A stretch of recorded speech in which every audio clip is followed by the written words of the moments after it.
Well, North Korea is continuing to thumb its nose at the world, this time by test-firing 2 more short-range missiles. Earlier today, the United Nations Security Council held an emergency meeting to consider its response to the hardline communist states' testing of a nuclear device. Even Pyongyang's traditional allies, China and Russia, have condemned the nuclear test. Well, tensions on the Korean peninsula are rising, with threats the North Korean army is ready for any American preemptive strike. North Asia correspondent Mark Willesee reports from Tokyo. Having felt their country tremble at the hands of Kim Jong-il, these South Koreans want to see the dictator burn. But the leader of the Stalinist state is in no mood to be intimidated. This afternoon, Pyongyang fired 2 more short-range missiles off its east coast. Since yesterday's underground nuclear test, the secretive regime has launched 5 short-range missiles, and there could be more to come. This latest North Korean missile launch is a defiant response to the United Nations Security Council, which unanimously condemned yesterday's underground nuclear detonation by the secretive state. Even long-standing allies are astounded by Kim Jong-il's recklessness. Despite international opposition, the Democratic People's Republic of Korea has again conducted a nuclear test. The Chinese government expresses absolute opposition to this. The members of the Security Council voiced their strong opposition to and condemnation of the nuclear test conducted by the Democratic People's Republic of Korea on May 25, 2009, which constitutes a clear violation of Resolution 1718.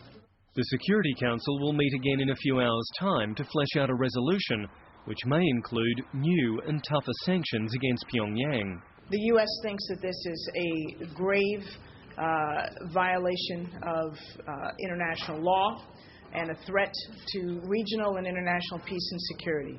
And therefore, the United States will seek a strong resolution with strong measures. But just how strong those measures are could depend on days of wrangling on the floor of the Security Council. For a president who's reached out to Iran and Cuba, his hand of cooperation may not extend as far as Pyongyang. North Korea's actions endanger the people of Northeast Asia.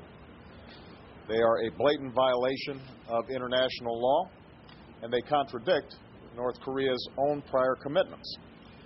Now, the United States and the international community must take action in response. One course of action by the United States has been to sign up South Korea to an initiative to stop and search ships suspected of carrying weapons of mass destruction. And that includes North Korean ships thought to be transporting nuclear devices. But Pyongyang has warned that it will regard Seoul's participation in such a scheme as an act of war. But in South Korea, there's support for tougher measures against the dictatorship over the border. We have been deceived.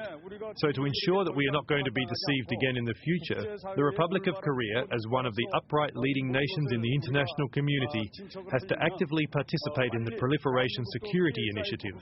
Not only that, but we also insist South Korea sets up a plan with the United States, Japan and the United Nations to put an end to Kim Jong-il's dictatorship.